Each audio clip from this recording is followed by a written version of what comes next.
This video is sponsored by the Great Courses Plus. Welcome to the French Chef. I'm Julia Child. We're going to make French croissants today. They're used in France mostly for petit déjeuner. Petit déjeuner! Hey guys, salut, this is Alex. So pleased to be back on the channel. You got this. We are making croissant. This is the series I've been waiting for. Let's start. Spoiler alert, I have never ever made a croissant before, and I think that's the most beautiful part of this series, as we, you and I, are probably standing in the same shoes, unless of course you're a French pâtissier. You're gonna learn something as I'm learning it. The whole point of this series not only is to make a good croissant, but let's face it, to make a great croissant. I understand that we need to set the referential first, so follow me. Voila. This is a random croissant, but still this is a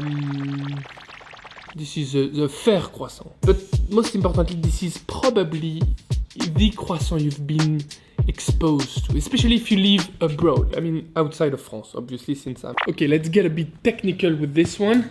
125 millimeters long, 72 millimeters wide, 3 millimeters, 43 grams. I mean, to be honest, it doesn't look bad. There is even a bit of shine on top. It's not crispy, it's mostly soft. It smells yeasty. Let's crack it open. You can see the different layers inside, but to be honest, they are a bit dry.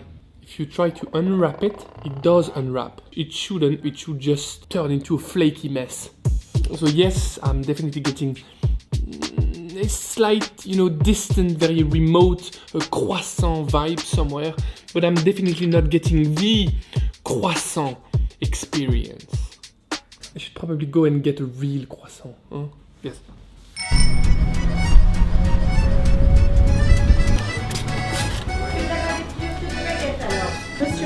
Bonjour, je vais prendre un croissant au beurre, s'il vous plaît. Oui. Voilà. Merci beaucoup, bonne journée. So I just went into a classic boulangerie in Paris. I've got myself a good solid croissant. How can you know what a great croissant is if you never saw one?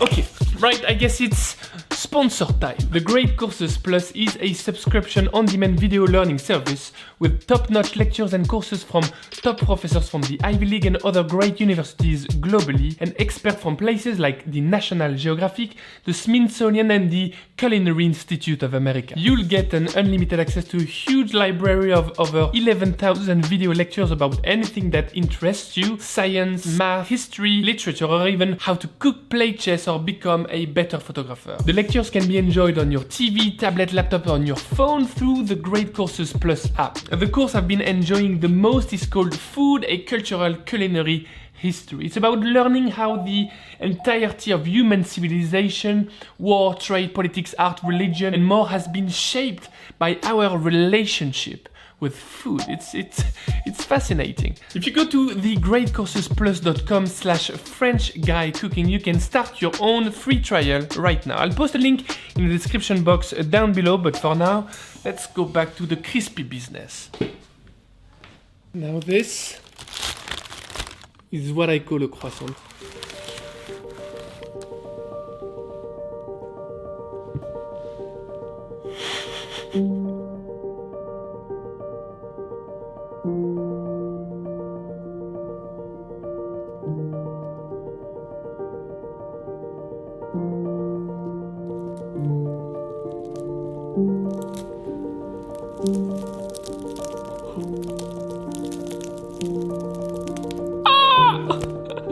This is totally orgasmic.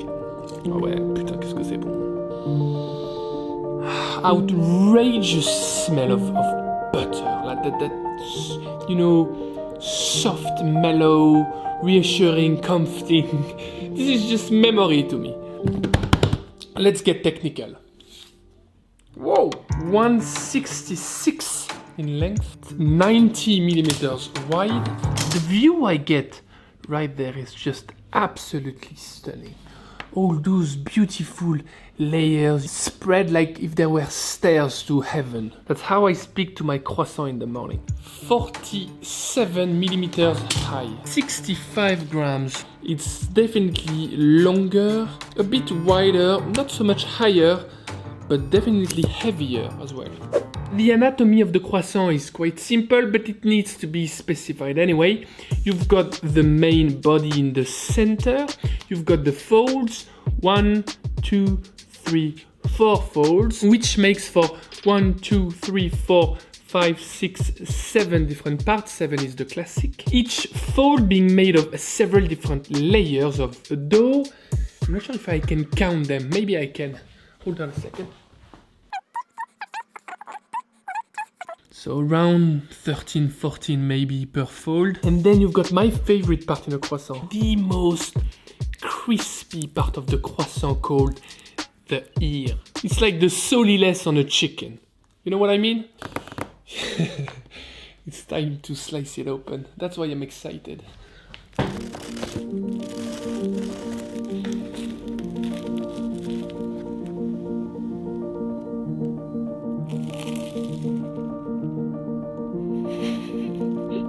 Oh la vache! Oh, le croissant. This is pure refinement. This is finesse.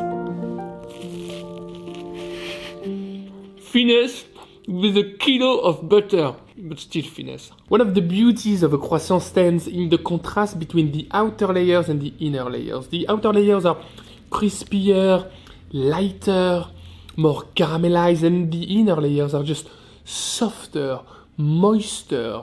One thing worth mentioning is that it's not salty, it's not sweet. It's somewhere in between. The line is delicate. It's as delicate as those beautiful flakes everywhere.